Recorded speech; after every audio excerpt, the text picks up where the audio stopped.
In 3 years of diplomatic service, he had been summoned to a royal throne exactly once. He had expected a negotiation. Envoy Soren Hale had received formal summons before. He had been called to high chambers, council halls, and the private offices of governors across 14 systems. He had learned through those experiences to read the tone of a summons the way a navigator reads weather, not just the words but the pressure and the temperature beneath them. The summons from Queen Varath of the Vethori Deep Throne carried a tone he had not encountered before.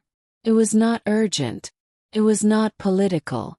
It was, in the specific quality of its phrasing, almost personal, a word he had never previously associated with anything originating from the most isolated royal court in the Concordat's diplomatic catalogue. He arrived at the Deep Throne 3 days later. The approach through the stone corridors of the Vethori Palace was exactly as the briefing materials had described. Ancient dark rock carved into architecture over centuries, wide stairs descending toward chambers lit by deep blue-purple bioluminescent light from the stone itself, the particular quality of a civilization that had built inward rather than outward. He had been here twice before for the trade agreements. Both visits had been formal, procedural, and conducted in the outer reception halls. This time he was being taken to the throne room itself. Queen Varath was standing when he entered. She did not sit for audiences. This was noted in the briefing materials as a Vethori cultural position, indicating that all parties in the room were of equal standing. The first time he had learned this, it had struck him as unexpectedly egalitarian for the absolute ruler of an 8-system empire. Still struck him that way. She looked at him with those white eyes. An adaptation of the Vethori deep stone environment, where conventional sight had evolved into something that read light differently, and said nothing for a moment. "Envoy Hale," she said. "Your Majesty," he said. "I did not summon you for diplomatic business," she said. He waited. 3 years ago," she said. "The Concordats sent you as our initial contact for the trade agreements. You were the first human envoy to be received here. Do you remember the conversation we had on the 3rd day of that visit?" He did. It had been, in retrospect, the most unusual conversation of his diplomatic career. Queen Varath asking him not about trade logistics or territorial boundaries but about small, specific things. What music humans made. Whether human families celebrated the end of seasons. What a person did when they had accomplished something significant and had no one nearby to tell. He had answered all of it honestly, because her questions had been so direct that anything but honesty had seemed inadequate. "You asked me what a person does when they've accomplished something and have no one to share it with," he said. "You said," Varath replied, "that the accomplishment feels incomplete.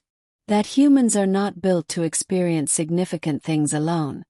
That the experience requires another person to become fully real." "I remember," he said.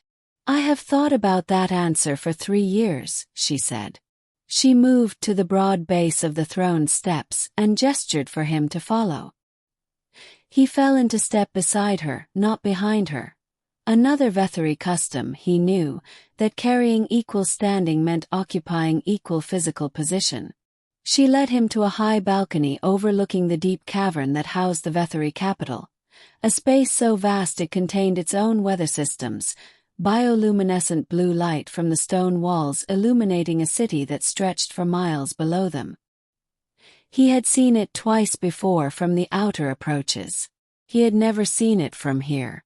"This morning," Varath said, "we received confirmation that the Vethori agricultural terraforming project in the 7th Deep has succeeded.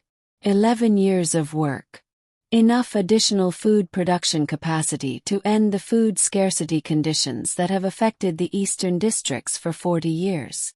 She looked at the city below. 200,000 people who will no longer go without. "That's extraordinary," Soren said. "Yes," she said. "It is." She was quiet for a moment. "When the confirmation arrived, I sat with it for 4 hours. My council congratulated me. My advisors filed their reports. The protocols were followed correctly. He paused. And then I sat in the throne room alone, and I remembered what you said 3 years ago. That the accomplishment feels incomplete. That the experience requires another person to become fully real. She looked at him with those white eyes. I want to share this with you, she said. Not because you are the Concordat envoy. Because 3 years ago you told me the truth about what it means to experience something significant. And I have spent 3 years building a government that has just done the most significant thing it has ever done, and you are the person I wanted to tell. Soren stood on the balcony of the Vethori Deep Throne and looked at 200,000 people's food security made real in a city of bioluminescent stone, and felt the weight of what she had just told him land with a specific gravity of something true.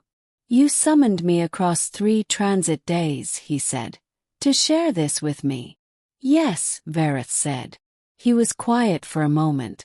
Then, I'm honored. You said the experience requires another person to become fully real, Varath said.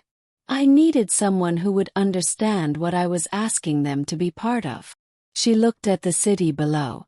You were the only person I was certain would understand.